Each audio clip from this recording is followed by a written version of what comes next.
ঈদে আমি এইবার কাজ করতে করতে মানে অফিসে বাসায় সব জায়গায় কাজ করতে করতে এমন কাজের প্রেশার হয়েছিল যে আমি আসলে কোথাও যাইনি। জিতের চুটে জামা কাপড় পরি নেই, কিছু করি নেই, পুরনো জামা পরে ঘুরছি জিতের চুটে।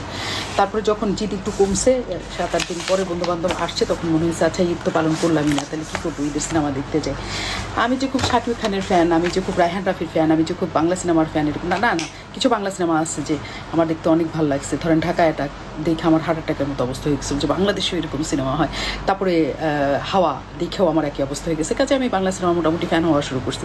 তো আমি ঈদের তো কিছুই করলাম না, একটু সিনেমা দেখে আসি। কোনটা দেখবো? শাকিব খানকে নিয়ে নেবে, হ্যাপি হইচই চলতেছে মামা, তো তাকে দেখে আসি। তো অ্যানিমেল কোনো কারণ ছাড়াই অন্য মানুষদের পছন্দ হয় না, মারামারি খুন খারাপি এরকম, আমার কেন জানি অ্যানিমেল পছন্দ হয়েছিল। তো শাকিব খানের আমি দেখলাম একটু রণবীর কাপুর টাইপের লুক নেওয়া হয়েছে, তো এইগুলোকে আমি একটু দেখতে যাই ভাবলাম। তো দেখতে গেলাম, দেখতে যাই দেখি দীর্ঘ লাইন, মানে আমি 6-7 দিন পরে গেছি, দীর্ঘ এরকম গোল পেঁচানোর মতো, রাসেল ভাইপারের মতো পেঁচানো লাইন দিয়ে মানুষ যাইতেছে।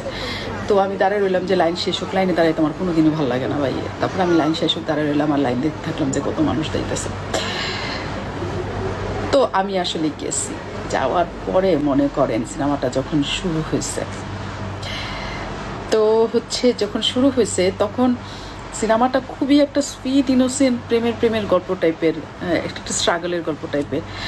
এবং শাকিব খানরে দেখা যা হয়, আমি আসলে মুগ্ধ হয়েছি যারে বলে। কারণ এই শাকিব খান মানে আমার কাছে আগে মনে হতো যে সে তুলনামূলকভাবে একটু খ্যাত, কথা বলতে পারে না, তার চলচলনের মধ্যে স্মার্টনেস নাই, সে যথেষ্ট চেষ্টা করে, এই ধরনের আমার মনে হতো। আমি যে খুব বড় স্মার্ট এরকম, সরি, যারা শাকিব ফ্যান আছেন তাদের কাছে আমি সরি বলি, কিন্তু শাকিব খানকে যখন আমি এবার দেখছি আমার কাছে মনে হয়েছে যে মানে সে মনে হয় তাকে সবচেয়ে বেশি চেঞ্জ করছে, মানে কত যে চেঞ্জ করছে সে তাকে নিজেকে, সে স্লিম হয়েছে, তার সুন্দর ফিগার হয়েছে, তিনি স্মার্ট হয়েছেন।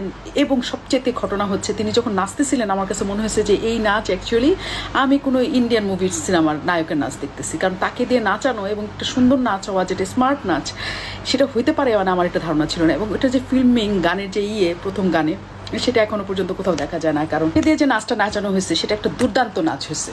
সেই দুর্দান্ত নাচ দেখে মনে করেন যে কেউ আপনার মুগ্ধ হয়ে যাবেন, যে কে আর শাকিব খান যারা মানে আমার কাছে মনে হয়েছে যে এটা আসলে আমাদের হিরো, এক ধরনের প্রাউড ফিল হয়েছে। এবং কাহিনী এক জায়গায় গেছে, আপনি কাহিনী বললে আপনি মানে বলাটা ঠিক হবে না, তাহলে আপনাদের কাহিনী একটা খুবই সুইট ইনোসেন্ট, খুবই একটা প্রেমের কাহিনী দেখতেছি, প্রেমের কাহিনী দেখতেছি, খুবই ভালো লাগছে। এবং সিরিয়াসলি ম্যান মানে 1 ঘন্টা পর্যন্ত আমার কাছে খুব ভালো লাগছে।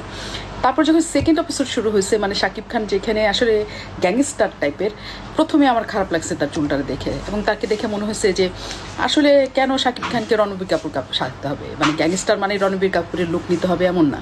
কারণ রণবীর কাপুরের চুল আসলে যেরকম করেছিল, সেই চুলের সৌন্দর্য শাকিব খানের কাছে আসে নাই। তার চুল দেখে মনে হচ্ছিল নকল চুল তাকে লাগানো হয়েছে, এবং তার সেটিং টেটিং এত সুন্দর হয়নি। আমার কাছে মনে হয়েছে যে রায়হান রাফি নতুন কিছু বানাইতে চায়, তাকে পুরনোর দিকে কেন যাইতে হবে। শুধু তাই নয়, চুল না, তার স্টাইল, তারপরে তার মেশিন গান পর্যন্ত নকল কেন নিতে হবে, মানে কেন নিতে হবে? গ্যাংস্টার মানে যে একই জিনিস একই তা তো না। তাহলে কেন আমরা নকল মানে অন্য জিনিসের কাছে কেন নিছি? আমি হাতুড়ি পিটা করে মানুষ মারবো না, কী করবো, সেটা আমি অন্য কিছু কেন নিছি? মানে ওইটা থেকেই আমার প্রথমে মনে হলো যে শাকিব খানের যে একটা ইনোসেন্ট সুইট ঘটনা নিয়ে আমি আসতেছিলাম, সেই ঘটনা হঠাৎ করে কই জানি চলে গেল। এবং নৃশংস কিছু দৃশ্য আছে যেগুলো আসলে আমি অ্যানিমেল দেখছি, অ্যানিমেল আমার ভালো লাগছে, কিন্তু এই নৃশংস দৃশ্যগুলো কেন জানি আমার কাছে মনে হতে ভালো লাগতেছিল না, কেন জানি কিছুই ভালো লাগতেছিল না। পরে মানে সেকেন্ড হাই পেয়ে যায়। তো সেকেন্ড পার্টের মতো আমি সেকেন্ড শাড়ি পরে উপস্থিত হয়েছি। আসলে কাহিনী হলো যে গতকাল কথা বলতে বলতে শোয়ের সময় হয়ে গেছে, তারপর ডাইকে শোতে নিয়ে গেছে, পুরো কথা শেষ করতে পারিনি। আজকে আবার শোয়ের জন্য 2 মিনিট বা 3 মিনিট বাকি আছে, তার মধ্যে কথা বলতে আসছি। তো আমিও সাকিব খানের সিনেমার 2 পর্বের মতো আলাদা 2 পর্বের মতো আমার অবস্থা হয়ে গেছে। তো যেটা আমি কালকে বলতেছিলাম যে আসলে সাকিব খানের 2য় পর্ব যখন শুরু হয়েছে তখন এইরকম লুক সে নিছে এবং যা কিছু সে করে সেটা একটা অদ্ভুত অবস্থা। কারণ প্রথম পর্বটুকু মানে 1 থেকে 1 ঘন্টার মধ্যে যে সুইট ইনোসেন্ট একটা প্রেমের স্টোরি আমরা দেখছিলাম, যেখানে শাকিব খান খুব ম্যাচ করে গেছিলো। পরবর্তীতে যখন আসলো কেমন যেমন হঠাৎ করে খাপ খাওয়া লাগতে থাকলো, এবং মানে প্রতিটা সেকেন্ডে সেখানে অযথা মানে অ্যানিমেল সিনেমার যে ঘটনা ছিল যে প্রত্যেক ঘটনার কনসিকুয়েন্সের জন্য, ধারাবাহিকতার জন্য নানাভাবে মারপিট হচ্ছিল, গোলাগুলি হচ্ছিল, কিন্তু এখানে অযথা একে মারা তাকে মারা এবং গুলি করে সব করে ফেলা, কি যেন মানে খুবই আলাদা আলাদা ঘটনা মনে হতেছিল, মানে আলাদা আলাদা ঘটনা, কোথা থেকে কোথায় কী যাচ্ছে, খুব দ্রুততম সময়ে বড় বড় সব অভিনেতা, এবং মানে মাথার মধ্যে প্যাচ লেগে যাচ্ছিল সমস্ত কিছু। এবং যেটা আমি বলছিলাম যে আমি যদি ইউনিক কিছু করতে চাই তাহলে আমাকে টুকরা টুকরা করে কেন রণবীর কাপুরের লুক নিতে হবে, কেন কি বলে এটাকে রকি ভাইয়ের হাতুড়ি পেটা নিতে হবে, কেন আমাকে অন্য সিনেমার থেকে মেশিন গানের শট নিতে হবে। মানে রায়হান রাফি যদি মনে করে সে একটা ইউনিক জিনিস বানাতে পারে, এইটুকু নকল, মানে নকলের স্বাদ কেন তিনি নিতে চাইছেন আমি এটা বুঝি নাই। এবং আমার কাছে আলটিমেটলি মনে হচ্ছে যে একজন গ্যাংস্টার রূপে একজন শাকিব খান যতটা একটা রোমান্টিক লুকে তিনি উতরায় গেছিলেন, ঠিক গ্যাংস্টার হওয়ার ক্ষেত্রে তার ভয়েস, তার কঠোরতা ঠিক একদম পারফেক্ট জায়গায় আসে না, আসছে কিন্তু পারফেক্ট জায়গায় যাকে বলে সেই কঠোরতার জায়গাটা আমার কাছে কোথাও মিসিং মনে হয়েছিল। এবং সবচেয়ে বেশি মিসিং মনে হয়েছে আমার যে এত বড় বড় অভিনেতা ছিল যে সবাই কাজ করছে, তাদের এত ছোট ছোট সময় ধরে তারা কাজ করছে। আমার তাদেরকে আসলে সে বড় অভিনেতার খুব বড় মনের মনে হয়েছে যে সিনেমায় সে 30 সেকেন্ড কথা কাজ করবে বা 1 মিনিট তাকে দেখা যাবে বা 1.5 মিনিট তাকে দেখা যাবে, সেখানে এত বড় বড় অভিনেতা যাদের নামে পুরো বাংলাদেশে সিনেমা চলে এবং যারা বড় বড় অ্যাকচুয়ালি অভিনেতা, তারা এত ছোট ছোট জায়গায় অভিনয় করেছেন। আসলে তাদেরকে জানানো হয়েছিল কিনা যে এত ছোট তাদের ক্যারেক্টার কে জানে, কারণ আমরা দেখি যে ক্যারেক্টার কেটে কেটে ফেলে দেওয়া হয়। এবং যে ঘটনাটা হয়েছে যে যে যত্নটা আমরা আসলে ইয়ের ক্ষেত্রে দেখেছি, মানে প্রথম পার্টে সাকিব খানের দেখেছি, দ্বিতীয় পার্টে যে সেই যত্ন কোথায় কেমন করে যেন একটু এলোমেলো হয়ে গেছে। তো এবং প্রথম পার্টটা যত বাস্তবিক, প্রত্যেকটা ঘটনা বাস্তবের সাথে রিলেটেড করে করা হয়েছে, দ্বিতীয় পার্টে এটা ঠিক সেই পরিমাণ অবাস্তব দিয়ে সমস্ত কিছু হতে। সিনেমার মধ্যে তো অবাস্তব থাকবে, কিন্তু এতখানি অবাস্তবতার ছোঁয়া আমরা রাখবো কিনা, যেটা বাস্তবতা দিয়ে শুরু হয়েছিল সেটাও একটা বড় প্রশ্ন। তবে সিনেমার কালার গ্রেডিং দুর্দান্ত, বাংলাদেশের সিনেমার কালার এত সুন্দর হতে পারে আমি ঢাকা অ্যাটাকের সময় এটা খেয়াল করেছিলাম, তার চেয়েও বেশি ভালো মনে হয়েছে আমার কাছে।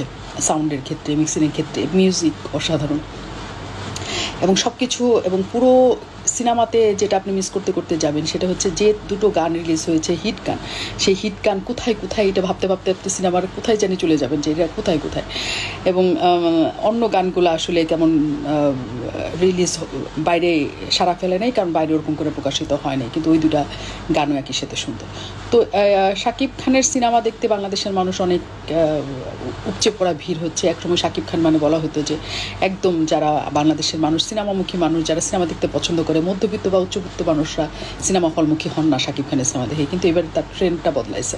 তো এখন মনে হয় যে আসলে সময়টা এরকম আসছে যে তাদেরকে ইউজ করুক, কারণ ভালো পরিচালকের কাছে পড়লে আমাদের হিরোরা যে অনেক ভালো হতে পারে সেটা তার একটা দুর্দান্ত জলজ্যান্ত প্রমাণ বটে। এবং এই সিনেমা আসলে পরবর্তীতে কী হয়েছে আমি নিজেও জানি না, কারণ আমি এরকম অর্ধেক দেখে তারপরে কাজের জন্য আমি চলে আসছি। পুরাটা দেখার আমন্ত্রণ রইল সবার, এবং সবাই দেখার পর নিশ্চয়ই নানাবিধ একসাথে কথাবার্তা হচ্ছে যে কেমন হয়েছে না হয়েছে, কেমন হয়েছে সেটা আসলে নিজের দেখে নিজেরই বিচার করার জায়গা নিশ্চয়ই সবার তৈরি থাকা উচিত। তো দেখার এই হইল প্রতিক্রিয়া।